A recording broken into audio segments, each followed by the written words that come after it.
Hey, good afternoon, everyone. This is Charlie Pankey, Sierra Magazine's Sierra Now podcast. We hope you are having a wonderful day in the Sierra, wherever you're at today. Coming to you Tuesday, the 25th of June. I can't believe the month is almost up. And it's just going to be me today. No guest speaking. I hope you don't mind. I do have a lot of fun stories from my last week's backpacking trip to share with you.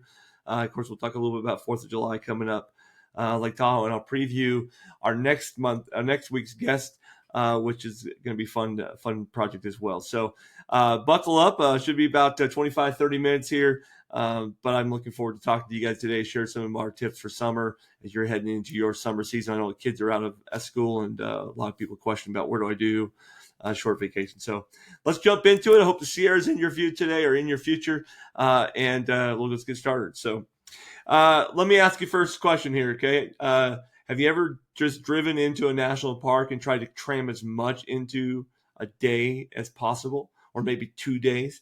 Well, that was my experience this last week.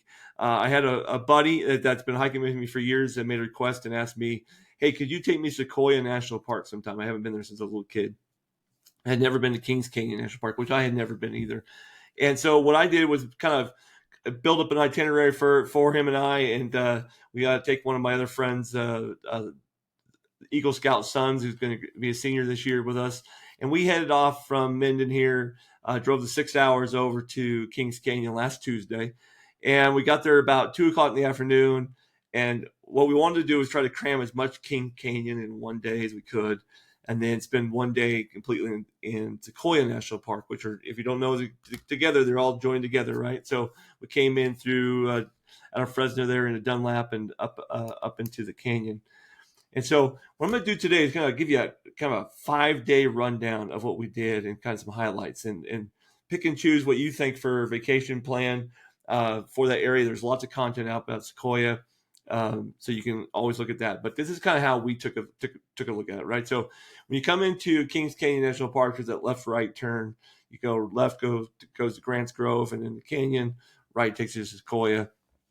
So we skipped the stumps, which later a ranger told me I shouldn't have skipped because it's actually pretty good, but I did skip the stumps, which right off the bat. Immediately made our way to Grants Grove Visitor Center, talked to some rangers there, and looked at some of the displays, grabbed some snacks, and then we decided that instead of driving our car to the General Grant parking lot, which is only about maybe a half mile away, we decided we wanted to walk. We've been in the car for 6 hours, so there's a nice little trail that goes through all the campgrounds.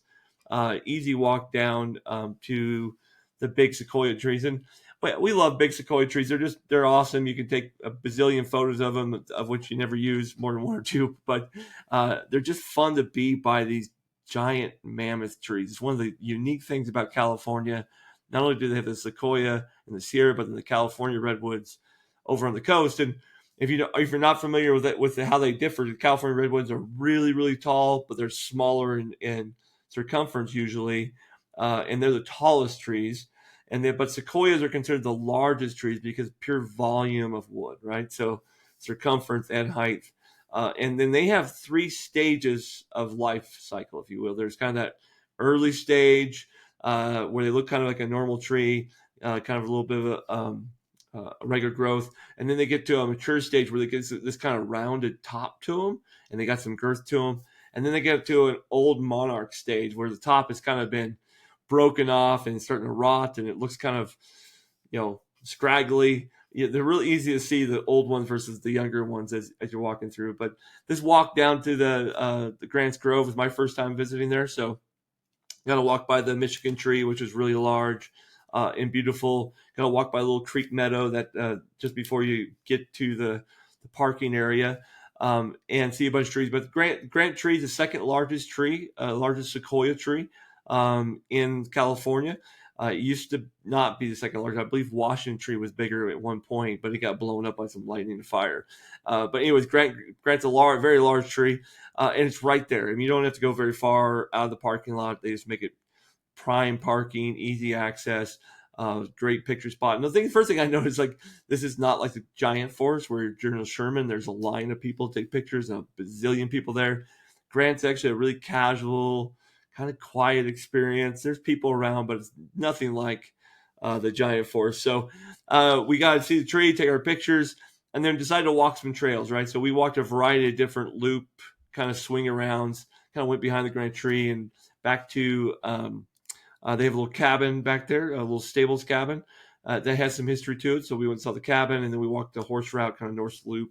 I found this rock right behind there. Actually, climbed up on the trail, and there's a big old boulder there with some built-in old rough steps that go in this boulder. It looks like you can climb up on top. Gives you this great view of Grant from a different angle and a little higher.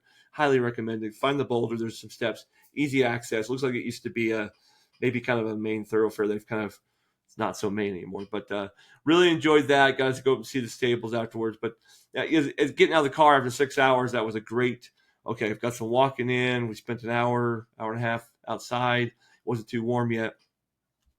We had talked to a ranger who said, "Hey, if you're going to be here, you're going to try to do so much. Don't miss Panoramic Point." And so after we got back to the car, we just hopped in the car, and just down the road is it's a right-hand turn, and he goes up the mountain. And this is a little squirrely 1.5 car road, so you're going to have to really pay attention to your speed because you're ripping around a corner or coming around a corner. There's cars coming down the hill at the same time. So we had to dodge a couple of cars coming in up the hill, but great little loop hike, easy for everybody. It's paved, and you get up to your very first vista view of the Sierra Nevada, right? And I've never really thought about how different the Sierra Nevada is in different segments, right? But this segment, when you're on the east side, you're in Mammoth, you see all the peaks and spires, and it's obviously this grandeur. Obviously in Yosemite, you see the big walls. This was one of those viewpoints where the first time I've actually seen the Sierra from this side, where the variety of mountain peaks and the depth of mountain peaks made the size look so incredible. To be able to look out and see like Mount Brewer, or Black Kawa, I'm going to say that wrong, Kawa, to see, I'm going to forget all their names now, but there's all kinds of peaks. They have a sign there, shows you all the peaks and stuff. It's really kind of a cool place. I highly recommend you going up there. It was a great first introduction because you're looking down on Kings Canyon from up there, looking way down this canyon. You can see Hume Lake. You can see where the canyon goes down, but you really miss the details of Kings Canyon, but you really start to see how big the wilderness is. And Kings Canyon Wilderness, if you're not familiar, is probably still some of the best untouched wilderness area that we have left. There's so many areas that have no trails that the JMTs goes right, kind of skirts around, just leaves a swath of wilderness. It's just fantastic. So great area there. To speed the story up, we then head down the Princess Campground where we were camping at just down the road. Set up camp, and then we took off with our dinner down the canyon. I'd never seen Kings Canyon. It reminded me a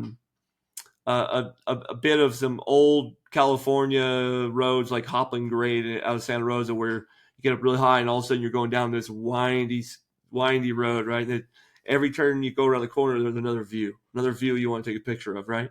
And maybe that's just me because I like the camera. Had a lot of fun driving down, stopping, taking pictures of rivers, taking pictures of waterfalls. Seasonal right now in June. It's great. Wildflowers are blooming. The waterfalls are running all over the place. So it was a good time to be there. We get down to kind of the main floor, if you will, of the valley. And we had to really stop and take a look at a couple cliffs. There's where the rivers two join. I think they call it there's a name. I apologize. There's a name to it, but the rivers come together, and there's this big wall that's sitting there right against the road. It's a great pull-off place. There was a couple of people there, so we pulled off, took some pictures, and we came back later and spent some time there. Boyden Cavern was open as we moved down down the mountain, and we didn't stop there today. We didn't have time for a tour, being a one-day, kind of cram it all in. You can't do everything, so we skipped Boyden. We'll have to go back sometime for that because it's pretty awesome, but that's a guided tour. But we did stop at Grizzly Falls. Grizzly Falls is right on the road. So, again, one of the things you can pick up really fast and easy if you're trying to cram so much time in. It's a very beautiful waterfall coming right down into a picnic area. You pack a lunch or snacks and eat there at the waterfall. So great. And then we headed down a little further, and we just went ahead and drove all the way to Rhodes End. I had it under the impression, it's first time being there, right? I thought Rhodes End was a lookout, like there was a big old vista lookout, like you're going to be able to see down this canyon. But Rhodes End is actually just a big campground area. It's not a campground; it's a day use area at the very end where there's a lot of parking because it's the trailhead for the Rays Loop, which is extremely popular backpacking loop out of Kings Canyon right there. There's several other trails, places you can go, but Rays Loop is what it's known for right there. And so there's a parking area. You can walk to Zumwalt Meadow from there, which we had just passed. You can walk to Roaring Falls from there. So different routes you can hike to other. We chose just to hike down the river a little bit, hike down the path like towards Rays Loop, get down the river, see the sights. It gives you some great views back of the mountain in Zumwalt Mountain, or I don't know, it's called Zumwalt Meadow, and there's a big old cliff there.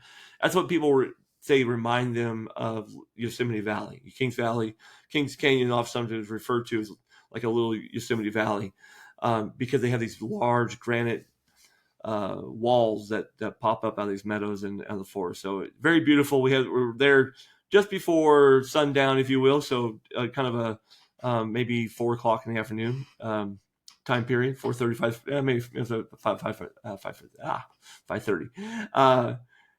So we did that, backtracked to Zumwalt Meadow, did a little hike around there. That the loop's closed this year, so they maybe it's only for spring because there's too much water. I'm not sure, but it's closed right now, so we can only go walk on the backside, take some photos and back. That's a really cool meadow. Wish I could have walked into it, but all those places are so protected, right? You just kind of want to walk and roll in the grass, but you can't do that. Right? That's kind of what how we preserve things for the next generation. So took our photos, enjoyed that. And then we had brought down our dinner, so we grabbed a picnic table and made our dinner up and had dinner there at Zumwalt Meadow. It's very pretty, especially at sunset. It comes down, the sun started to hit the trees, and see that light filtering through the trees. Really gave some great photos. And then we backtracked to a couple other little stops for just vistas, right? So, we only have a couple hours, so that was us going all the way Rhodes End, which is like 32 miles from Grants Grove down the mountain. We saw waterfalls from coming out of Hume Lake. We saw the Grizzly Waterfall. We hiked at Zumwalt Meadow.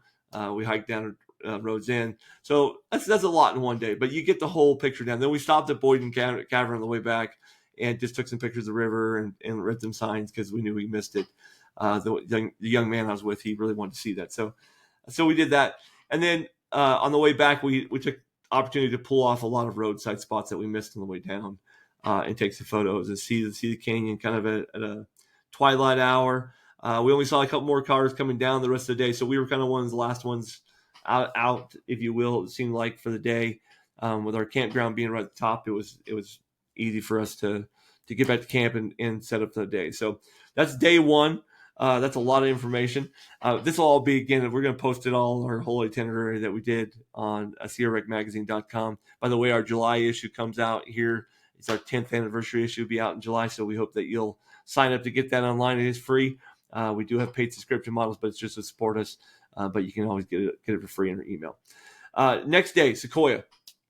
I was in Sequoia last year, almost a year exact, with my wife for the first time ever. So we got to see the giant forest from a very different perspective. The cloud had come over the mountain that day, and everything was foggy. And so, like Moro Rock, I couldn't see 10 feet past my feet. You could not see the floor or anything. It was just a rock and a cloud. The trees all had this great, calm, mystery look to them, which was really cool. So I didn't expect that, although my buddy was hoping for it. We headed into the park, and so we were going to backpack the next day out of Sequoia. So what we did was stopped at Lodgepole Pine, got our backpacks, talked to some rangers, and got their advice for the day. And I always recommend that. Stop at the visitor centers and ask their advice. Tell them what time you have, what you want to accomplish with it, and he outlined a perfect schedule for us. So like she told us, drive up to the museum and park, get on a bus. So that's what we did. We drove to the museum, the Giant Forest Museum up the road. We parked our car. We hopped on the first bus to Moro Rock, which is where we want to go. And Moro Rock, I love Moro Rock. Even when I couldn't see anything, I thought it was great because 600 steps. Its steps are built into a massive, rock that has, definitely some cliff sides to it, and the path is only wide enough at times for one person, and so there's a lot of maneuvering bodies going up it on a busy day like we had. But it was great to again see the vista from with a clear sky. We had perfect blue sky, some smoke in the air from some burning going on, but got to see all the peaks again. Couldn't see Whitney because of the smoke, but we could see quite a ways back. And again, the Sierra on this side, it's beautiful. I can see why so many people do the JMT and hike that range right there just from a visual from afar away. I don't even know what it looks like inside of it so much. So we got there with Morro Rock. We enjoyed that, took a lot of pictures there, and then decided to catch the bus back to Crescent Meadow. And I didn't do Crescent Meadow last time because my wife and I were going to do the Alta Trail. So this time I said, I'm going to go to Crescent Meadow, which I want to see anyways. And if you don't know, the Crescent Meadow is the start of the High Sierra Trail, which is another popular trail, right? So it's an opportunity for me to see these locations for the first time. Wildflowers blooming all over the place in Crescent Meadow. So it's a beautiful time to see that. I saw deer running around that area.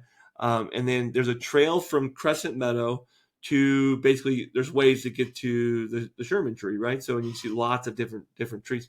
And I'm going to be honest with you, last week time I did the Alta Trail, and you hike a good bit before you start seeing lots of trees. You'll see some sequoias, but not a bunch. This Crescent Meadow route, I highly recommend. Take the bus back to Crescent Meadow, get off, and then hike the route to Circle Meadow. There are, it seems like hundreds of sequoia that you can see along the way. And then Circle Meadow, in my opinion, is just as beautiful as Crescent Meadow. It's a gorgeous meadow that does this like C-circle route that you're going to follow. So you cross the meadow. You could go around it, but in my route, we cross the meadow and we can see the Towers of Hercules and the Black Arch. I think called Black Arch. Or the arch tree. I think it's called Black Arch. Right there out of the meadow, which are great. The meadow looks like there should be bears everywhere. It's just one of these really serene, big, huge tree meadows. Just like Crescent Meadow, it looks like there just should be wildlife everywhere. So we had a little lunch there at the Hercules tree, and then you come in the back door to the there's a cabin up there. And it's not the squatter's cabin. It's it might be called the cattle cabin, actually, right at the end of Circle Meadow, which is really cool. They've got a really great group of trees near that cabin that you'll see walking in the back door. And then from there is just a really short walk up to what most people would say the main trails are, right? You'll see the Congress Trail, the Trail to Sherman. You see Mount McKinley tree. You can take a path back on Congress Trail and see the Senate and the House tree set, and the President's tree, and the Chief Sequoia tree. All that's right back in this area. So you get all these trees. And we haven't even got to Sherman yet, right? Which is one of my favorite ways of doing that park is to go in and then get to Sherman last. Because Sherman is Disneyland, right? There's people everywhere. Basically, once you get to McKinley and start walking through it, there's people everywhere. So this giant forest, that's the one thing that it's beautiful. It's absolutely stunning if you've never seen it before. But it's also kind of distracting because there are just so many people. It is a very popular place. They have big old bus loads. There's parking lots close by. But you really should see it. They are the largest trees in the world. It's a pretty neat thing. And they do a really good job of keeping those paths clean and in good condition. So most everybody can do most of these trails. Just bring some water is what I'd say. So we got that all done. And we still had time for the day. So we went back to our car after talking to another ranger and asking some advice. Got our car, drove back to Lodgepole, and then we took the 2-mile hike back to Topeka. No, it's not Topeka. Shoot, I'm forgetting how to say it again. There's a waterfall right there at Lodgepole that you can hike back to. It's a great little cascade waterfall. It goes in multiple directions. Can't see the whole thing up close. It's better seeing the whole thing back far, and then when you get up close, there's some rocks to climb on. It's a really nice waterfall. So the only thing I'd say about that trail, we saw several marmots on the trail, which was really cool. But as you get to the last half mile, it's all exposed. So in a hot, sunny day like we were experiencing, we were there in the heat of the day. So bring water, definitely bring water and sunscreen because it's amazing how fast you can burn in that sun out there in that high altitude. On the way back, that's the Marble Fork of the Kauai River. So we took a swim. Found a swimming hole and went swimming. It wasn't as cold as I thought it was going to be on the snow melt because there is still snow in the peaks in the Sierra. And so we see snow in all the peaks around. So you know that snow melt is coming down those rivers. So pretty cool experience. And that was kind of the end of our day. we stopped by the lodge real quick, just get a peek and saw some more deer, and then headed back to camp, which unfortunately at this point is an hour away because we're back in Kings Canyon to do that. We needed our rest because the next day was going to be the fun part, and that was a 3-day backpacking trip that you're probably going to get most of our detail from our magazine. But let me kind of give you the rundown. So I had done some research, and one of the trips that I wanted to do for a short backpacking trip, it's very popular in Sequoia, is a trip to Twin Lakes and Silman Pass. And so what we had planned is a 3-night experience, 4-day, 3-night experience, where we'd hike up to Twin Lake for the first night, and then we climb over Silman Pass and go to Ranger, and then to Lost Lake, which is a little further back, and then come back over Silman Pass, Twin Lake, and then back to the valley. So that was the route we planned. Originally, we talked maybe about doing a loop to Jo Pass, but first hike of the season, mileage, and the fact that I wanted to see some different lakes kind of nixed that one a little bit. So we missed like Royal Meadow on that trip. And so what we did on the backpack, it's a 6.5 mile trip out of Lodgepole. It's about 1,800, I think is what I read last. Was it 2,800 feet? I tell you what, it's a little more strenuous than I expected. Yeah, the hike up there is you climbs about 250 feet right out of camp. Not bad. Then it kind of gets mellowed out, and then it climbs again just a little bit up to there's a creek crossing, and then you get to Kahoo Meadow, which is really pretty. It's a nice high alpine meadow up there. Then the trail really starts to pick up, right? It's a nice healthy climb. I'm just gonna say healthy climb, very good path, right? Nothing hard, just always climbing for the next couple of miles up to Calhoun Gap, which is kind of your first hillside top, if you will, and then you fall back down into Clover Creek, cross over Clover Creek before you reach the trailhead to Twin Lakes or Jo Pass, and from there it's pretty steep, right? It's a rough trail. It's lots of wildflowers. If you like wildflower hiking, I guess the debate from the weekend was like, why do we backpack in June when we know mosquitoes are probably going to be bad, right? And they were. I'll get to that. Because wildflowers, everything's green, and wildlife are fresh out. So that's why you do June backpacking, right? All the water. So as we get to that part, our group has 3 different levels of hikers. The young kid, he could run up that mountain. He's a cross country kid. I'm in decent shape, but he'll still get me. So I just took my time and cruised up there. My buddy, unfortunately, he'll kick his butt. So he and you guys have met Tom if you've watched his podcast for a while, but so he struggled with it a little bit, and so we kind of broke apart and got to camp a little bit at different times. But Twin Lakes was very pretty. The mosquitoes weren't horrible the first day that we were there, but they were out.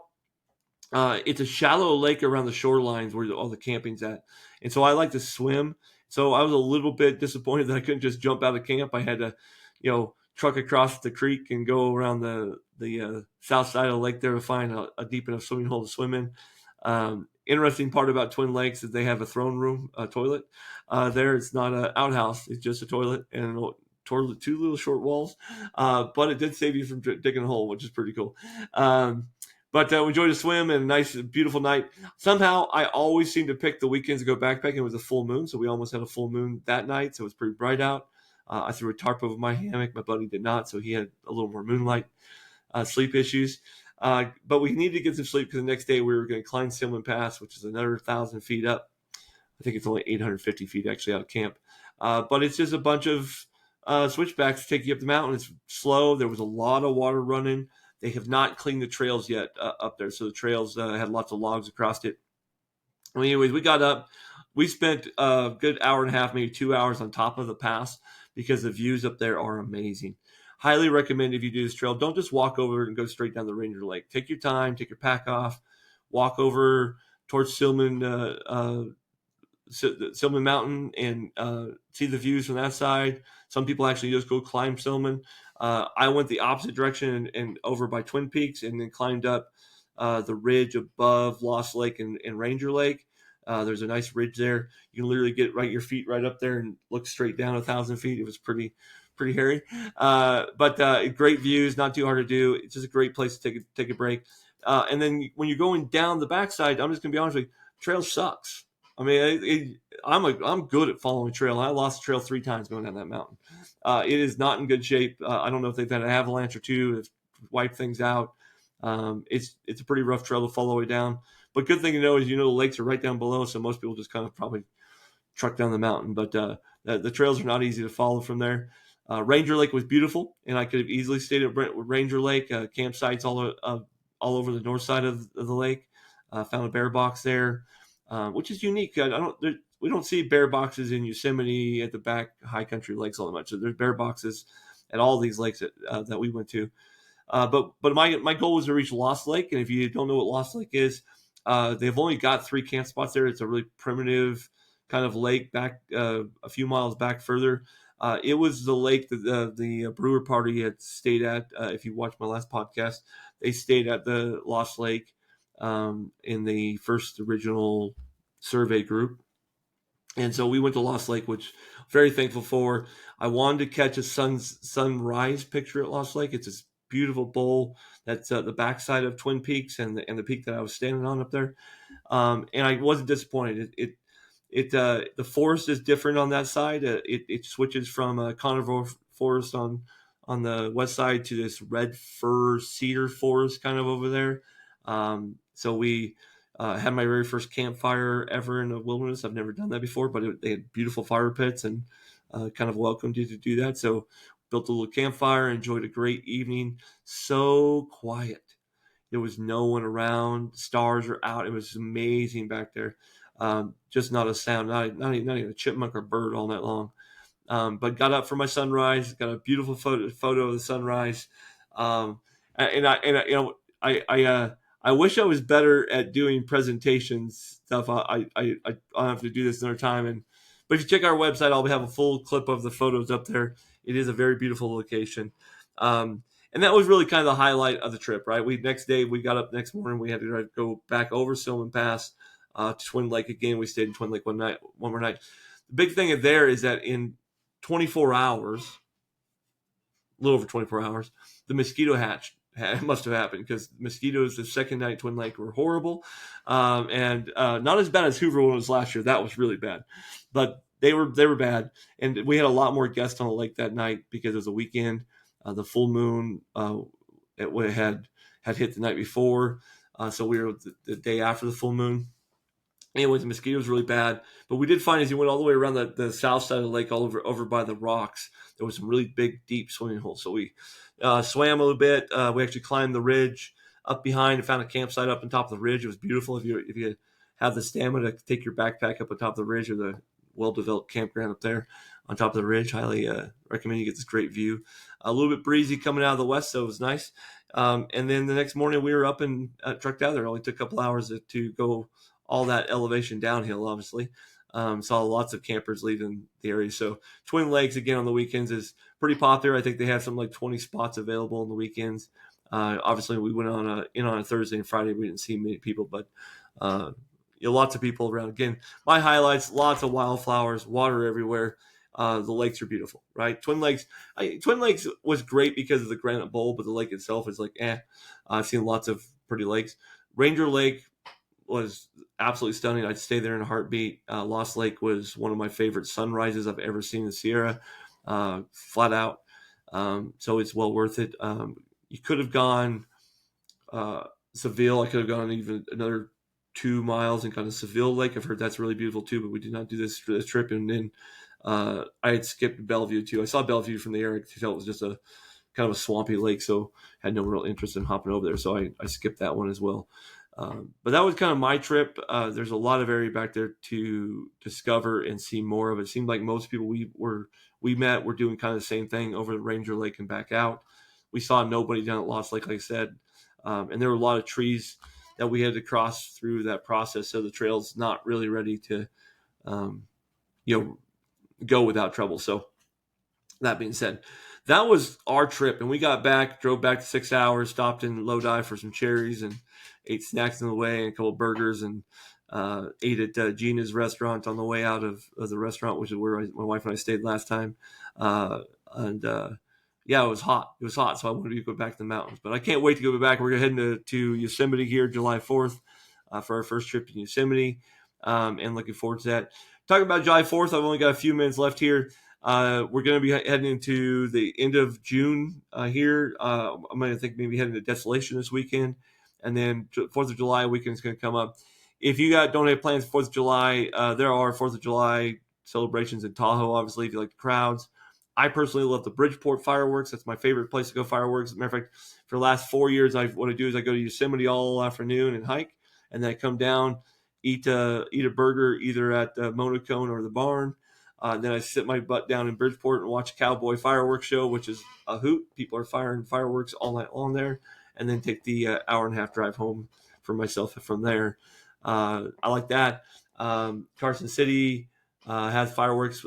Lake Almanor this year has moved their fireworks back to a different spot, but it's supposed to be a great spot for fireworks. So Lake Almanor has fireworks going on. I know Bass Lake has fireworks. Yeah, I'm sure you guys all know fireworks show, but get your boats out, get your fireworks going. It's time to celebrate being an American, which is really awesome. And it's a reason for us to be in the Sierra, right? Is to get out and enjoy and explore. And one of the things that I've really been passionate about this year, and you guys have heard me say this before, is that we should be trying not to just explore more, but do different things. And so I took up paddle boarding, as some of you know. I got my second paddle board done just before on this trip. I went to Blue Lakes and did some paddle boarding, got my dog on the board. I'm still not good at it, but that story's coming out here soon. And I look forward to getting up to Tahoe soon and trying some calm water in Tahoe. And then I think I'm going to try to take it to Tenaya Lake for my 4th of July trip and see if I can do Tenaya Lake in Yosemite, which would be probably my dream spot, right? So that would be it for me. So that is it for me. Let me talk about some gear real quick. I answer my own 3 questions, okay? So, if I was going to go anywhere, or what am I doing next? I'm going to Yosemite next, probably, or Desolation, one of those two. Those are the next 2 things on my bucket list. For food, I found cheeseburgers, and milkshakes. Those are my thing afterwards. But one of the things I took on the trip this time for food that was new to me is my son's been talking about preparing food, or taking prepared foods instead of freeze dried foods, and what that feels like as far as pack weight and everything. And so we've been experimenting with that. Found these pocket tamales that make a great lunch snack. So pocket tamales, you pick up a tamale and eat it on the go. I thought it was awesome. And then as far as gear, I tried out a bunch of new gear for this trip. MSR, the wind burner stove, loved it. Actually prefer it probably over my other stove that I have, because it's a little bigger, so I can actually cook stuff in it. So one of our food packs that we got was from Right on Trek Foods, where all their food is a little healthier and it's actually stuff you cook. So like we made black gada noodles, which is kind of an Oriental dish. Has all kinds of different things, but I was able to actually cook that in the pot. Where with the smaller jet boil, I can't. It just boils over. There's not enough temperature control, right? So this one gives me a better temperature control, a little more space. It's a little more space in my backpack, but the weight wise didn't seem too far off. So really like the wind burner. I'll give you some more reviews on that too. Also tried the new Platypus free flowing water filtered system that's also by I believe MSR Group. Really liked it for how it flowed, right? So instead of having to take that hard bag that I had from the I'm going mind blank of what the Sawyer is. There's a hard bag to it. It kind of has to be squeezed all the time. This thing just tips over and it pours. If you squeeze it, it pours a little faster. So I enjoyed that a lot. The back flushing system, if it plugs up, seems a little bit more reliable. I have had a Sawyer fail on me in the field, so I really enjoyed that piece as well. New titanium spoon instead of the plastic spork. That was really cool. Took that with me. And I'm gonna forget something else. There was a couple things I took this time, but overall the trip I did pretty good job of not overpacking. Took a few Tumi clothes because I thought it was gonna be cold at night, and it didn't. So I didn't need to bring that. It was perfect summer backpacking weather. So, all right, that's 35 minutes. I've gone over my welcome, I'm sure. This is Charlie Pankey again. I'm glad you guys have joined us on our show. I hope you're enjoying the Sierra Now podcast. I'd love to hear some comments down below. Like it, hate it. Tell me what you want to hear next. Next week's show, we're going to have Colin West from Clean Up Lake Tahoe, or Clean Up the Lake. It's not Clean Up Lake Tahoe, Clean Up the Lake, who is going to be in Mammoth working in some lakes down there right after 4th of July. They'll be talking about some programs they're doing with Patagonia and various other aspects in Mammoth, but they're going to do a Clean Up the Lake project down there. And if you haven't heard of them, check these guys out. Clean Up the Lake. They take thousands of pounds of trash out of our lakes and clean them up. It's a great organization. And Colin, these guys have been doing it for a while, so he'll have some stories next week for us on next week's podcast. So look forward to bringing that to you guys. Have a great week. Hope the Sierra is in your future, and we will talk to you next week. Have a good one, guys.